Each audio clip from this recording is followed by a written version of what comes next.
अगर वाकई नवंबर दिसंबर तक दिल्ली में चुनाव होते हैं तो क्या बीजेपी इन चुनावों के लिए पूरी तरह से तैयार है? क्या दिल्ली में बीजेपी का जो वनवास चल रहा है उसे खत्म करने का वक्त आ चुका है?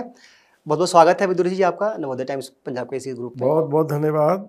लेकिन इलेक्शन तो दिल्ली में फरवरी के फर्स्ट वीक में ही होंगे। आपका एक स्टेटमेंट है जो काफ़ी वायरल होता है। आपने किसी कार्यक्रम में कहा था कि महाराष्ट्र और जो दूसरा राज्य उसके साथ साथ दिल्ली में भी चुनाव हो सकते हैं, क्योंकि अरविंद केजरीवाल जी जेल में है शराब मामले को लेकर। आप जब एलओपी रहे और तमाम लोगों को लेकर आपने दिल्ली में विरोध प्रदर्शन किया और आपने कहा सरकार काम नहीं कर पा रही है। उसके बाद एक डेलीगेशन राष्ट्रपति जी से मिल के आता है, उसके बाद इस तरह के बयान सामने आते हैं। देखिए, राष्ट्रपति जी के पास जो डेलीगेशन मिलने के लिए गया जी, उस डेलीगेशन में मैं सम्मिलित नहीं था, और ये मेरी निजी राय कही है जी, कि मेरी तो यही इच्छा थी, आज भी है, कि दिल्ली विधानसभा का चुनाव महाराष्ट्र और झारखंड के साथ कराया जाए। अब पार्टी लीडरशिप को फैसला करना है। जी। पार्टी लीडरशिप जो भी फैसला करेगी वो हम सभी को चलिए, स्वीकार होगा। चुनाव तो चुनाव आयोग और तमाम लोग बैठ के तय कर लेंगे। आपको लगता है कि भारतीय जनता पार्टी लंबे समय से दिल्ली की सत्ता से बाहर है और दिल्ली के अंदर जिस तरह का माहौल बना हुआ है, नगर निगम के अंदर भी आम आदमी पार्टी है, दिल्ली सरकार में भी आम आदमी पार्टी है, लेकिन निगम में 12 जोन में से 7 जोन में आपके जोन चेयरमैन बने हैं। इसका मतलब साफ है कि स्टैंडिंग कमेटी में बीजेपी का पूरा हस्तक्षेप रहेगा। कैसे सब कुछ हो पाया और उसके बाद क्या हम जब विधानसभा चुनाव की तरफ बढ़ते हैं बीजेपी की तैयारी पूरी है? देखिए, बीजेपी विधानसभा के चुनाव के लिए पूरी तरह से तैयार है।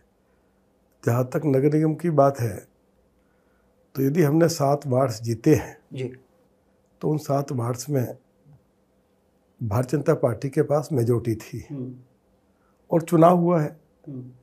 चुनाव में हमारे 7 के 7 चेयरमैन, डिप्टी चेयरमैन और स्टैंडिंग कमेटी के मेंबर्स जीते हैं।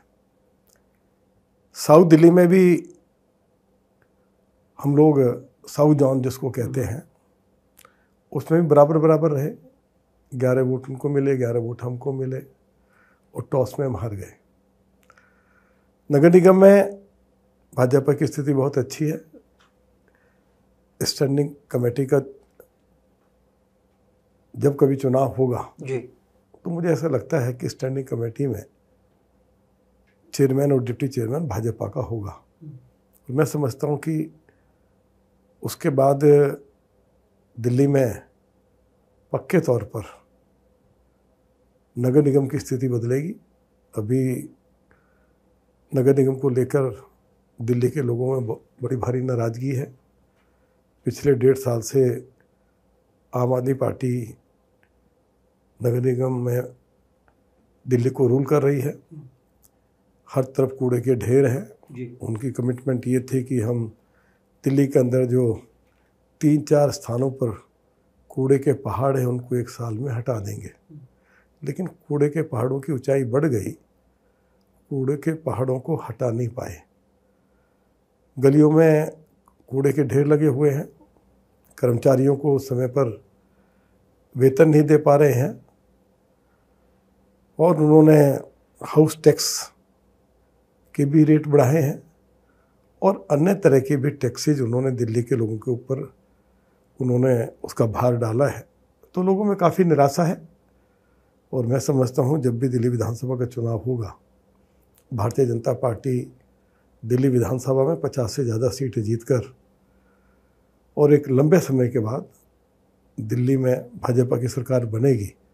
और उसके पीछे कारण क्या है कि अरविंद केजरीवाल की सरकार हर मोर्चे पर पूरी तरह विफल हो गई। आज लोगों को पीने का पानी मिलता नहीं। दिल्ली बहुत ज़्यादा प्रदूषित हो गई। हमारा पब्लिक ट्रांसपोर्ट सिस्टम पूरी तरह कोलैप्स हो गया। सरकारी अस्पतालों की स्थिति बहुत ख़राब है। और जो हमारा एजुकेशन मॉडल है, जिसको वर्ल्ड क्लास एजुकेशन मॉडल कहा जाता था, आज गेस्ट टीचर्स को निकाला जा रहा है जी। टीचर्स को नियमित नहीं किया गया। प्रिंसिपल वाइस प्रिंसिपल्स की कमी है। लगभग 24-25 हज़ार टीचर्स की आज दिल्ली सरकार के स्कूल्स में कमी है। कोई नया स्कूल नहीं खुला। 78 पुराने स्कूल्स बंद कर दिए गए। दिल्ली के अंदर 60% ऐसे स्कूल्स हैं जहां कॉमर्स और साइंस की पढ़ाई हम अपने बच्चों को उपलब्ध नहीं करा पा रहे हैं। यदि हम कॉमर्स और साइंस की पढ़ाई अपने बच्चों को उपलब्ध नहीं कराएंगे तो हमारे बच्चे डॉक्टर इंजीनियर कैसे बनेंगे। तो अरविंद केजरीवाल ने दिल्ली के लोगों के साथ जो भी कमिटमेंट की, चाहे वो 24 घंटे पीने का पानी देंगे या जो हमारे सरकारी कर्मचारी जिनको किन्हीं कारणों से नियमित नहीं किया गया उनकी एक बड़ी संख्या उनको रेगुलाइज करेंगे, उनको रेगुलाइज कर नहीं पाए। देहात के लोगों के साथ भी बहुत सारे वायदे किए थे, गांव का लाल डोरा बढ़ाएंगे, गांव का हाउस टैक्स माफ़ करेंगे। ये वायदा भी किया गया कि किसान की ज़मीन एक्वायर होगी तो उसको जो ऑल्टरनेटिव रेजिडेंशियल प्लॉट दिया जाता है उसका साइज़ बढ़ाएंगे, लेकिन साइज़ तो बढ़ाए नहीं। अरविंद केजरीवाल जी की सरकार ने ऑल्टरनेटिव रेजिडेंशियल प्लॉट पर रोक लगा दी और आज तो ऐसी स्थिति हो गई किसान की मृत्यु हो जाए तो अरविंद केजरीवाल की सरकार ने म्यूटेशन पर भी रोक लगा दी। अब किसान की मृत्यु हो जाए तो उसके बेटा बेटी के नाम पर ज़मीन ट्रांसफ़र होनी चाहिए, उसके नाम पर म्यूटेशन होना चाहिए, लेकिन वह भी नहीं हो पा रहा है। तो अरविंद केजरीवाल की सरकार को लेकर दिल्ली के लोगों में भारी नाराज़गी है और उसका एक कारण ये भी है कि लोगों को हर रोज़ यही सुनने को मिलता है, जब अरविंद केजरीवाल जेल से बाहर थे या उनके जो मंत्री हैं, उनके जो एमएलएज हैं, उनकी पार्टी के जो वरिष्ठ नेता हैं, कि हमको एलजी काम नहीं करने दे रहे हैं, हमको मोदी जी काम नहीं करने दे रहे हैं, हमको केंद्र सरकार काम नहीं करने दे रही है, हमको भाजपा काम नहीं करने दे रही है। लोगों को इससे कोई लेना देना नहीं है कि कौन काम करने दे रहा, कौन काम नहीं करने दे रहा है। लोग चाहते हैं कि जो कमिटमेंट किया सरकार उसको पूरा करे, और यदि पूरा नहीं कर पा रही है और हर रोज़ यही बहाना कर रही है तो लोगों ने मन बना लिया है कि जब सब कुछ काम एलजी को ही करने हैं, भारत के प्रधानमंत्री जी को ही करने हैं या भाजपा को ही करने हैं, तो फिर क्यों ना हम दिल्ली में भाजपा की सरकार लाएं।